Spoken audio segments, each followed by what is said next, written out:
waxay u kalfisay inaanay aniga wixii ku koobnaanin anigu bilaadan baan huwan tagaya oo safar baa jira oo aakhira la tagaya marka cilmiga inta la fadhiyo lahayn la dhiman lahaa waa inaan cilmiga ka tagaa cunta wuxuu macaan badan dadku mudsataan nabad muslim wuxuu ku dhaaratanaa magacii ilaahba ma ogtahay ugu weyn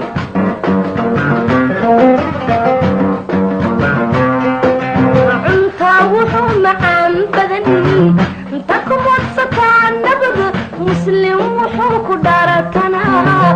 magacii ilaahba ma ogtahay ugu weyn بسم الله الرحمن الرحيم السلام عليكم ورحمة الله وبركاته كلنتي وعنا ونكسن داود يال ميل كستو جوجتان كسو دوادا mid kamid ah barnaamijyada telefishinka qaranka ee Jamhuuriyadda Soomaaliland oo hadahan oo kale aanu daawadayaal idin soo gudbino barnaamijkan waxaynu ku lafaguri doonaa oo aynu ku eegi doonaa waxyaabo badan oo isugu jira dhinaca qualificationka iyo skillska ama xirfadda barashadeeda iyo sidoo kale aqoonta caadiga ah ee maadiga oo meel wada joogta ama meel la isugu keenay waa hubanti in badan oo kamid ah bulshadu inay ka dheregsan tahay ama wax fudud looga yaabo inay ku jawaabi karto karinta cuntada awoodda ay leedahay ama laga yaabo in hadii ay arkaan dumarkii oo badanaya karinta in su'aashu ay noqoto awal horeba dumarku way karin jireen cuntada laakiin waxay u baahan tahay aqoon iyo xirfad gaar ah sida awgeed hadaba si aynu wax uga ogaano waxaanu booqanay oo telefishinka qaranka ee Jamhuuriyadda Soomaaliland uu booqday dugsiga lagu barto farsamada gacanta Sky Filson waa gudoomiyaha dugsigaasi oo ay haatan dad badan ka baxeen qaarnamika wax ka bartaan marka ugu horeysa Filson waxaan u bandhigay bal hadda iyadoo laftigeedu aqoonta heerkii uu gaarsiisan yahay iyo inay bulsho wax bari karto aqoon ahaan intay leegtahay bismillaahir rahmaanir rahiim ku soo dhawaada Sky Top Chef School meel kasta joogtaanba waxaan u hambalyeeyaa oo soo dhaweynayaa TV-ga qaranka Jamhuuriyadda Soomaaliland oo nagu soo booqday iskuulkayga dushiisa waxaan leenahay soo dhawaada xirfadan waxaan baranay horta anigu muddo badan ilaa heer macalinimo aan takhasus ku soo qaatay 17 sanadood baan baranay oo kuna dhex jiray barashadeeda inaan cid gaarsiin karo oo aan baahin karana takhasuskeedu waan u haystaa ma sha Allah baan leeyahay Filson bal waxaad noo sheegtaa oo aad u sharaxdaa bulshada maxaa sababay inaad xarunta furto waxa sababay xarunta inaan furo baahi badan oo dalka ka jirta oo khaasatan anigaba igu soo dhacday darteed baan u furay waxaan haysanay markii hore hotelka Sky Hotel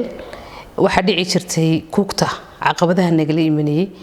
ama dhibaatooyinkan kijida ka dareeminay ayay noqotay in aan ka baahi celiyo oo nidhaahdo maadaama cilmiga inta leeg haysid dalkaagiina dhalinyaro fresh joogan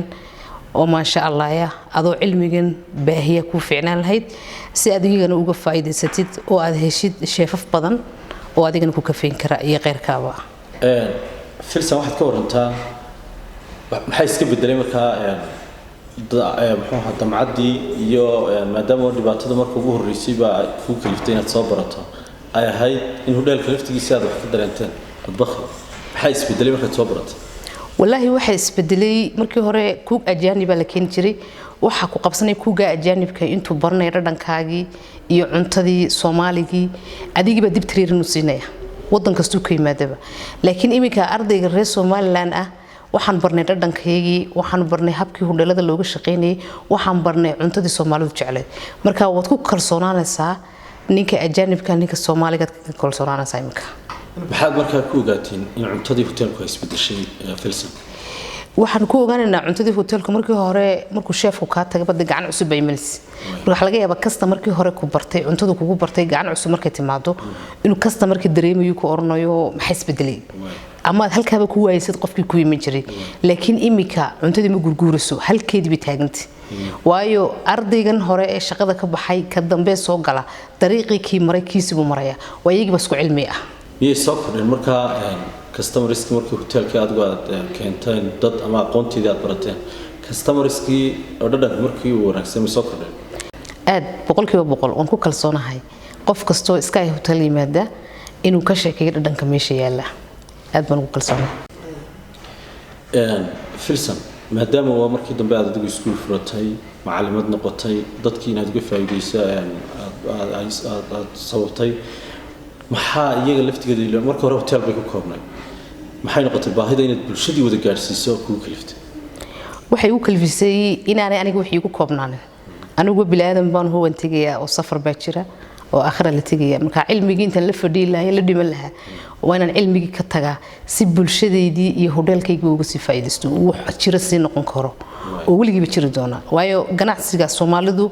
ama dadka adduunka dhan waxay yaqaanaan in shakhsiga markii hore abuuray ku koobnaado oonu ganacsigaas isbedbedelin laakiin qofkaas hadduu samaysto gacan yarayaal fara badan uu ganacsiga training ku siiyo ganacsigaasi hadduu qofkaasi ka dhexbaxo ama ka xanuunsado ama ka geeriyoodo oo wax jiri kara laakiin qofkaas hadduu keligii haysto maalintu waxa lagu oranayaa nin iyo adduunkii ma kala hadhaan markaan reebo inay israacaan qofkii aqoontii bas raacaya laakiin anigu waan ka tagay aqoontii laakiin anigu ma baxaya filsan waxaad ka warantaa aqoontan maadaama oo adiga aad bulshadina way u baahan tahay kelmadda aad ku fikirtay ahayd bulshadu inay u baahan tahay ma ka jawaabtay bulshadu oo ma ka dareentay inay baahida iyagu qabeen qasab way ka jawaabeen inkastoo Soomaalidu aanay is indha buuxin oo qofka imika Soomaaliga ah in visa doonin maqsin loo kireeyo doonin transportation in la siiyo doonin in wadankii laga keenay ticket laga bixiyo keena Somalilanderka uu ka dhow yahay haddana baahidii ay sii jirto arkaysid ninka ajaanibka iyo diirka inayna u dabacsanahay oo wali xagga gumaysiin ka jiro oo qofka Soomaaliga iyo qofka ajaanibka markiisa soo horstaagaan ka ajaanibka hoos loo eegayo aad mudadka Soomaaliga in laga yar maqan yahay taasna aan rajaynayo yoom min al-ayyam inay hadii lahayna gaarsiyo Soomaaligu awood ku yeelan doono ninka ajaanibka agtiis marka ma waxaad ka dareentay baahida intaad waxbarashada ku guda jirtay dadka waxbaraysa waan ka dareemay waxa jirtay imika hoteelada ardaydeedu ay tigeen oo ajaanibkii joogay ayagu dib training u siiyeen dib uga faa'iideysteen dadka laga faa'iideystay ardayda wax bartay qasab faa'iideystay dadka ajaanibka waxa jirta hoteelada imika way og yihiin kullu way garaneen dadka ay daawanaya hoteelada waaweyn oo intay rag ajaanib keenay yiraahdeen ardayda noo tababarayaan ardayina yiri intan ninkan ajaanibka garanayso don labkid ban garanayay na tartansi anigana shiftiisi isagana shiftiisi ardaygii Soomaaliga uu ka wanaagsanaaday oo ninkii ajaanibka la ciriyay dad badan baa waxay isweydiinayaan cunto karintu miyaanay ku xidhnayn oo kaliya inay cuntada macaanaato in qofkii uu hayo hanti badan ama lacag fara badan oo gabadha saladeedu ka weyn tahay gabadha kale in cuntadeedu ka wanaagsan tahay ama ka macaan tahay arrinta waxaad ka jawaabaysaa waa qofka iyo waxay ku xidhan tahay habka wax u diyaarsanayo salad kuma xidhna dhaqaalana kuma xidhna laakiin waxay ku xidhan tahay qofka aqoontiisa intay leeg tahay iyo sidoo wax u diyaarin karo marka waan ku kalsoonahay aqoonta reer Soomaaliland iyo dhalinyaradayda ma jiraan shuruudo qofka dugsigan soo galaya Sky aad doonaysaa inaad wax bartaan lagu xidho way jiraan sida waxa jirta shuruudo koobaad oo ah caafimaadkiisa in la eego qofka chefka noqonaya waa in laga eego xanuunada la kala qaadayo dhakhtarka weyn baan u gudbinaa dhakhtarka weyn buu qofka iska soo sheeybaaraa dadana qofkii certificate-kii caafimaadka sita ayaan shuruudo koobaad ku qaadanaa talabaad waxaan ku xidhnaa inuu aqoon leeyahay ilaa heer secondary qofkii aan lahayna waan ka caawinaa laakiin mar walba horta waa inuu yaqaanaa qofkii wixii aan sameynay English bay ku wada baxayaan markuu imka hotelkii tagayna menu gu diyaarnay English buu ku diyaarnay qofkii aan lahayn waan ka caawinaa maxaad uga jeedaa markaba waxaan ku traininsinaa ama aan kula talinaa inuu private galo marka waxa jirta arday iyagoo master chefkii baranay 6 bilood nala dhiganaya inay private galaan oo 6 bilood certificate-kii English-ta iyo tii iskuulka mar wada qaataan waxbarasho kale oo ay sii galaan soo gudbayo bilaab maadaama ay tahay caqabad ka hor imanaysa oo qofkii markii hotelkii la geeyay la oranayo season walba ma sameyn kartaa menu-giisi oo English ma ku soo saar kartaa deha bulshada ma la wadaagi kartaa caqabado soo wajaha mararka qaarkood Sky iyo dadka wax baranaya caqabada koobaad waxa weeyaan xagga waxbarasho laanta ardaygan waxbarasho hore haysan caqabadaas ma ka hortimaada laakiin sida kale way ka wada bixi karaan filsan adigu waxa tahay macallimada duruusta bixisa karinta cunnada isla markaasina ah gudoomiyaha sky dhinaca waxbarashada cunto karinta ma rag baad wax bartaan mise dumar baad wax bartaan bal dadka la wadaag labadaba waan barnaa rag iyo dumarba waan barnaa haye labadaba way isku jiraan waliba programmadu way kala duwan yihiin programka ugu weyn bay rag iyo dumarku ku jiraan badanka okay sidee u soo fahmayaan bad malanaysa bulshadu markaad eegto maadaama dadku markii hore dareentay inay bulshadu baahi u qabaan sidee u soo fahmayaan in cunno karinta ay tahay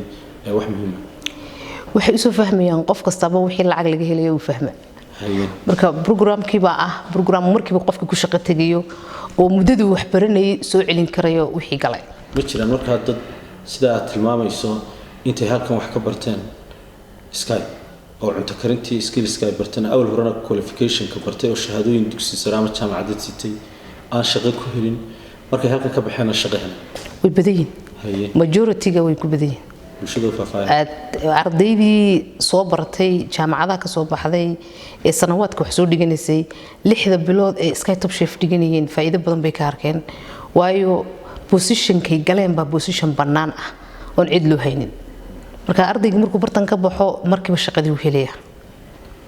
wahagaag tala ahaan maxaad fariin ahaan ku soo jeedinaysaa adigu haddii ay tahay dadka aan ku jirin iyo kuwa hore wax bartay iyo kuwa waqtigan wax baranayo wallahi tala ahaan waxaan ku soo jeedinayaa ama fariin aan bulshadeeda u baahinayaa skillsku waa wax fiican waana wax gacantaada ku jira mid kale waa wax ajar leh oo halka qofaad bartaa 5 qof oo kale sii baraya waa khayraad jaariyana weligeed taagnaanaysa marka qof walba waxaan kula talin lahaa skillska awoodda saar markaad qiyaasta imika awal hore standardka ay taagnayd waxbarashadan ama karinta cuntada ma isladii door weyn baad ka qaadataa adigu oo midho dhal wada ku muuqdaan 100% waliba maan fadhiisan iskuul kaliya kuma fadhiyo YouTube-kan soo dhigaa TV-yadan u sii daayaa waliba programmada caafimaad kale ee dadka xanuunsanaya si aan uga caawin karo marnaba ma fadhiisto mana jecel inaan fadhiisto waxaan jecelahay mar walba inaan baahiyo intaan noolahay wixii waqtiga ku jira aan sii gudbiyo intee in leeg baad isladii bulshadu baahi way u qabtaa aad in badan bay u qabtaa geesta kale daawadayaal inagoo ku guda jirnaa barnaamijka habka iyo hanaanka iyo xirfadda karinta cuntada Sky Top Chef School ee magaalada Hargeysa ayaa daawadayaal mid ka mid ah ardayda wax ka baratay haatan uu idin muuqda waa Cabdicasiis Faysal Cabdicasiis marka hore wuxuu faahfaahinaya warbixin naga siin doonaa maxay ahayd sababta Cabdicasiis kugu kaliftay inaad barato karinta cuntada bismillaahir rahmaanir rahiim sababta ugu horeysa aan u bartay cunto karinta waxay meel aan xiiseynayo amba faculty aan xiiseynayo inaan barto yaraanteedii ilaa inta weynaanay waayeen inaan meel aan ka barto ilaa markii dambe aan helay Sky Top Chef adigoo xiiseynaya aan xiiseynaya waa hagaag waxaad ka warantaa ma isleedahay baahidii aad qabtay waad ka heshay dugsiga Sky 100% baahidan qabay waan helay waana leey kafeeyay alxamdulillah heer waxa gaaray inaan waxa weeyaan noloshaydii iyo wax walba aan waxaan ku yiri kafeeyo okay waxa Cabdicasiis ka bedelay markaa noloshaada wax badan baa iska bedelay noloshayda maalinta soo galay Sky Top Chef Allahu musta'aan haday noqoto asxaab macallimiin waalid noloshayda dhaqaale isbedelay waxa weeyaan dhinac walba marka laga eego noloshaydu isbedeshay Sky Top Chef marka soo galay Cabdicasiis awal hore cuntada karinteeda maadaama aad xiisaan u qabay intee leeg baad ka taqaan cuntada intaan ka aqaanay wallahi ma badnayn laakiin wax aan xiiseynayo waxa oo aan magaranaysa Chinese-keedii u laa barashadeeda waxaan ka aqaanay laakiin saa uma sii badnayn waxaan ka aqaanay marka goormaad ogaatay waqtigan marka inaad cunto wanaagsan gacantaada ku sameyn karto waxaan ogaaday markii aan processka iskuulka u dhigan aan maray 2 biloodba aan mar imtixaan aan galay bacdeen internship aan qaatay markaas aan ogaaday in gacanteedu aad iyo aad wax weyn u horumartay una fiicnaatay marka maxay hayeen maraaxilka kala duwan ee 2 biloodba ama mar kasto imtixaan laga qaado aad u sii gudbisay waxay ahayd inaan waxa weeyaan 2 biloodba markaan mid dhameeyo aan halkan ku fiicanahay iyo halkan ku wanaagsanahay inaan takhasuskayga ku sii badiyo oo aan waxa weeyaan meesha ku fiicanay xooga saaro ayaa waxa weeyaan marxaladaas oo dhan mariyay markii hore in cunto macaan ama cunto wanaagsan la karin karo fikir noocee baad ka qabtay maxaa iska ka bedelay macnaha fikir ahaan ma isleedahay haddaad markii hore lacag laga yaabo inaad aaminsanayd cuntada wanaagsan waxay ku iman kartaa dhaqaale wanaagsan arrintaa ma aaminsantay ma aaminsani markii aan iskuulka ku jirin waan aaminsanahay in qofka hadba jeebkiisu siduu yahay in cuntadiisuna noqonayso laakiin nolol maalmeedkeenan caadiga waxa la isticmaalo waliba waxa ugu yara ayaa de wax fiican laga sameyn karayaa maanta xirfadeeda aan leeyahay ma dhici kartaa cabdicasiis qof dhaqaale wanaagsan haya oo de hantidiisu wanaag muxuu ahay hantidiisu wanaagsan tahay masaladiisu marka la yiraahdo gabadhiyo kale iyadoo oo khudradii oo dhan oo badan haysa inaanay cunto wanaagsan karin karin qofkii oo hantidiisu yar tahay inuu cunto wanaagsan karin karo way dhici kartaa waa qofka waxay ku xidhantahay xirfadiisa ayay ku xidhantahay maaha jeebka marka qof walbaaba waa xirfadiisu halkay dhigtoon ayuunbu waxa weeyaan nolosha ka istaagaya ama kajada ama cuntadaba muddo intee leeg baad markaa dhiganaysa waxaan dhiganayaa muddo 6 bilood ayaan ku guda jiray safarkayga cunto barashadeeda markaa imika halkee taagan tahay wallaahi horta halkan shalay ka bilaabmay 100% ka fiicanahay meeshan hiigsanayna waxa weeyaan waa dariiqa kala badh baa ku jira maxaa si gaar ah noloshaada saameyn ugu yeelatay wada warkarta waxay nolosheeda si gaar ah ugu yeelatay kolley cuntada markaad baranaysid karinteeda waxaad baranaysaa intaas cunto kala duwan dalalkaad waxa weeyaan hindiyaan hadday noqoto kenyaad hadday noqoto yacni cuntada aad baranaysaa waxay ku dhaxalsiinaysaa inaad dalka cuntadiisa aad baranayso aad wax ka ogaato waxa weeyaan hadday noqoto horumarkiisa thaqaafadiisa waxyaalo badan bay ku saacidaysaa kasafurtaa marka dugsiga ka baxday adiga sidee ku anfacday qof ahaan bulshadiisa sidee u gudbisay aniga waxay anfacday intaan soo gelin Sky Top Chef ka hor waxa weeyaan kulay dalkeeni waa la socdaa shaqadu halkay taagantahay dhalinyarada markaan Sky Top Chef ka baxay almost 8 shaqo 9 shaqo waan helay muddo 2 bilood gudaheeda saadaan uga baxay marka tood garanaysa shalay inaan maqaaxiyaha fadhiyay maantana istii shaqo lagu yeeray ugu yar tahay 300 400 marka oo dollar oo waliba shiftigii kaliya marka isbedelku kulli halka wad ka dheehan karaysa noloshaadi guud ahaan ma loo oran marka iyo dhaqaale ahaanba way saameysay 9% way saameysay waxaad soo jeedinaysaa dhalinyarada da'daadaas wallahi waxaan soo jeedin lahaa kulli maanta qofka hadduu haysto master ama degree wuxuu doono haysto xirfadda gacanta ama farsamada gacanta waa wax muhiim ah adoo maanta haysta certificate-kaagii ayaa waxa laga yaabaa in ku soo bixweydaba marka laga yaabaa tan tii certificate-ka soo qaatay inay tan kaaga anfac badan tahay maanta waxaan hubaa 90% dad badan oo maanta jaamacada ka soo baxay hadday noqoto dhaqaale ahaan inaan ka fiicanaho bishii intaan samaynayo kale ay aad iyo aad ugu wanaagsan tahay marka farsamada gacantu wax aad iyo aad u muhiim ah waxaana dhalinyarada ku soo jeedin lahaa qofku isagoo wax barashadiisa wata inuu farsamadana noocay doonto ha noqoto waxa weeyaan uu barto khaasatan inta karinta maanta dalka waxa ku badan ajaanibka fiilka maanta ku jiro kulli qof walba asaga meesha ku jiro garanaya dad badan bay u baahan waliba dhalinyarada hadday noqoto dumarka inta ku yar badan dhalinyarada waliba ragga ayaan soo jeedinaa inay bartaan marka ardayda la qaadanayo lambar xadidan ma leedahay tira xadidan kulli waxa ku xiran tahay waqtiga laakiin mar walba iskuulka albaabkiisu cid walba uu furan yahay way isleedahay cabdicasiis hadii ay jirto lambar xadidan oo ardayda waxay ku qurux badnayd in loo kordhiyo maadaama aad adigu maanta dareemi karayso baahida bulshada u qabto barashada xirfadda gacanta gaar ahaan karinta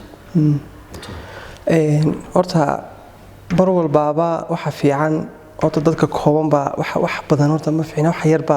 tiidiisu fiicanta ka dad badanku waxa eegan tirada laakiin maanta tirada waxa ka fiican wax yar oo tayo yar waxa weeyaan maanta saan ku sheegay albaabka iskuulka cid walba uu furan yahay waxa weeyaan kalaasida kooban hadii la qaadanayo iskuulku qaadanayo waxa weeyaan dadka iyaga laftooda ay faa'iido tahay laakiin baahideedu way badan tahay sanad baahideedu xagga bulshada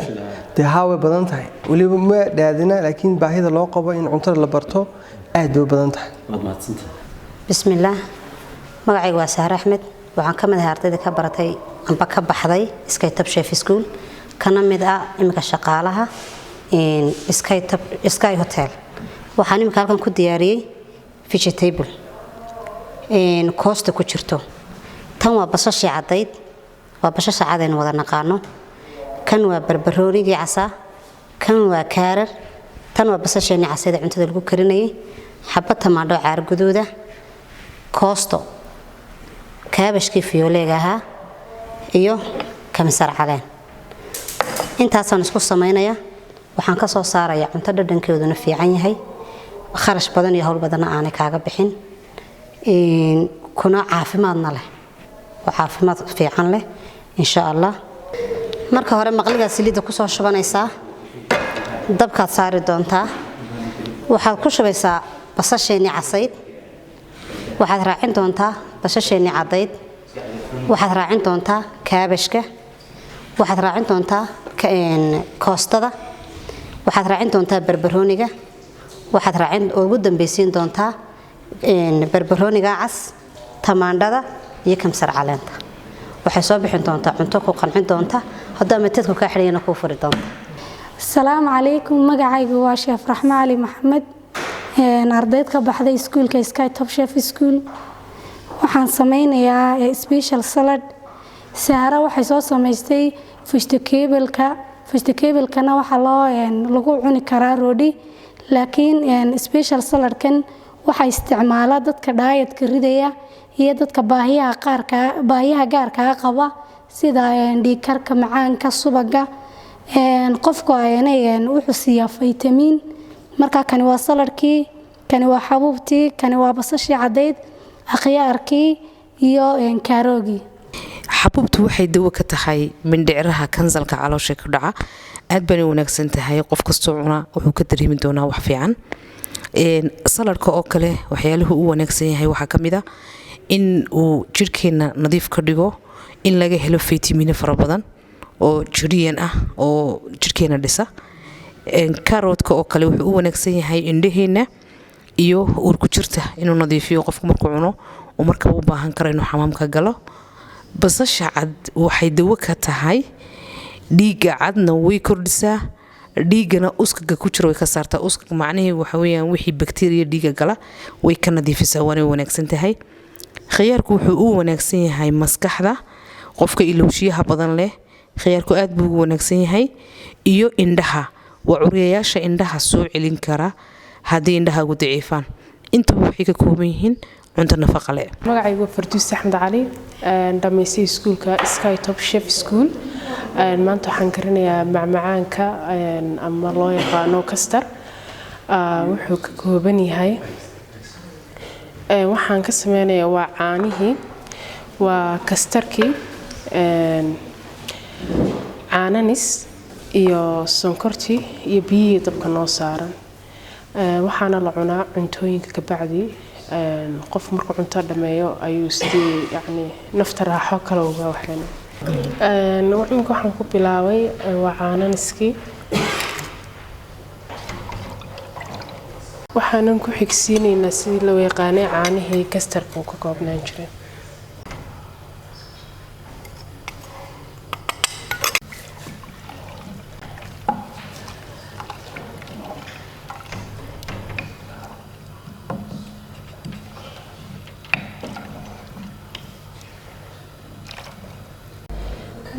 imkan waxaan ku daraynaa sonkortii waxaan ku daraynaa kastarkii ama labiyada habka saad u taqaantiin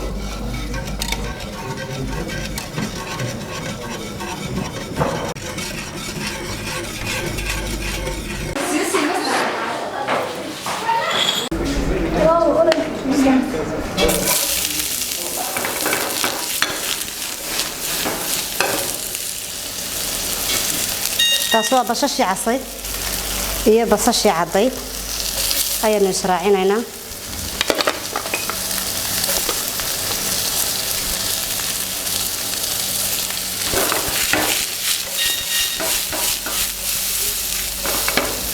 intaa markaynu isku samayno waxaan ku xigsiinaynaa kaararka kolley waa la kala horeysiinayaa haddana midba midku ka adag yahay isladaha kor hore oo yara shaaxido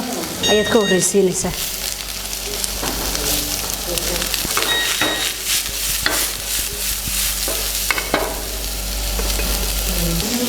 kaabashkii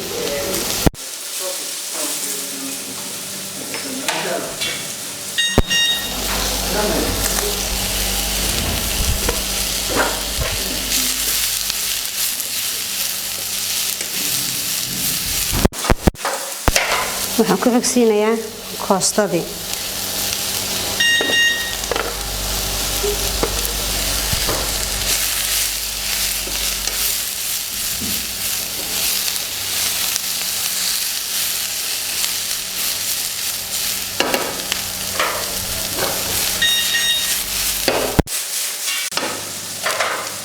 tamaandhadii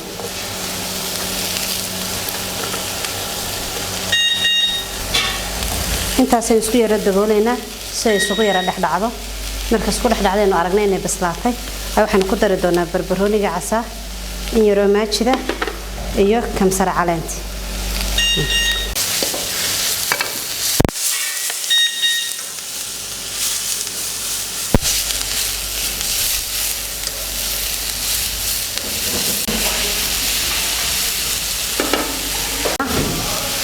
barbaroonigii waxaan ku dari doonaa in yaro huruuda waxaan ku dari doonaa in yaro maajida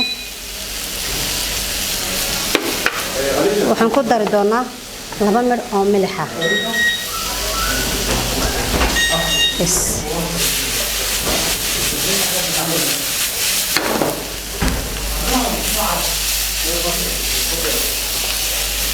maaha cunto la bislaynayo oo la dilayo oo dhimanaysa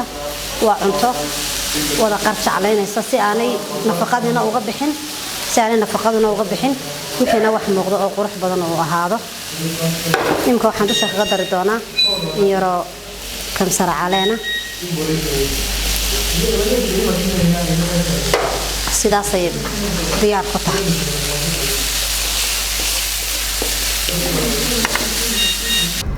waa hagaag daawadayaal imka waxaynu maraynaa gabagabadii barnaamijka alaabtii la isku soo wada sameeyey oo ayaa halkan ku dhan kaliya waxay ka koobnaydun khudrad kuma jirto